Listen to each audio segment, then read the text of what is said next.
অনেক সময় ধরে আঁকাবাঁকা পাহাড়ি পথ ধরে ড্রাইভ করার পরে এখন আমরা চলে এসেছি রাঙামাটি ঝুলন্ত ব্রিজের একেবারে কাছাকাছি। এই দিকটা সবচেয়ে বেশি যে জিনিসটা ভালো লাগে সেটা হলো পাহাড়ি আঁকাবাঁকা রাস্তা।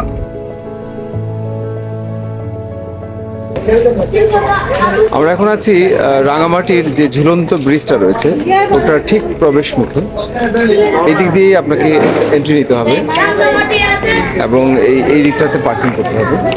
ঝুলন্ত ব্রিজের একেবারে প্রবেশ মুখে আছে টিকিট কাউন্টার। প্রতিটি টিকিটের মূল্য 30 টাকা। 5 বছরের নিচে যেসব বাচ্চারা রয়েছে তাদের জন্য ফ্রি।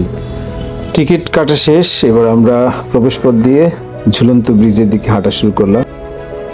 এই সেই ঝুলন্ত ব্রিজ যেটা আমরা ছোটবেলা থেকে আমাদের বিভিন্ন ক্যালেন্ডার বইয়ের পাতায় দেখে আসছি। আমরা এখন সেটার দিকে এগিয়ে যাচ্ছি।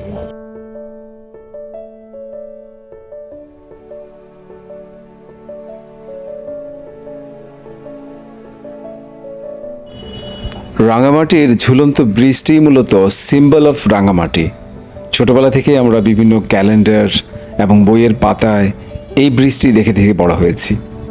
রাঙামাটির কথা মনে হলেই সিম্বল অফ রাঙামাটি মানে এই ঝুলন্ত ব্রিজের কথাই সবার মনে পড়ে।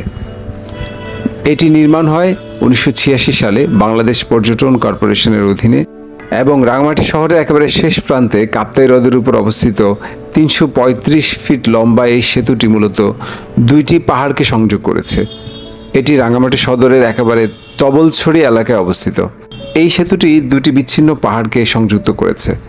দুই পাহাড়ের মাঝখানে ঝুলন্ত তার এবং ইস্পাতের কাঠামোর উপর নির্মিত 335 ফিট দীর্ঘ এই ব্রিজের নিচ দিয়ে স্বচ্ছ নীল জল আর চারপাশের সবুজ পাহাড়ের মিতালি এক অপূর্ব দৃশ্য তৈরি করে।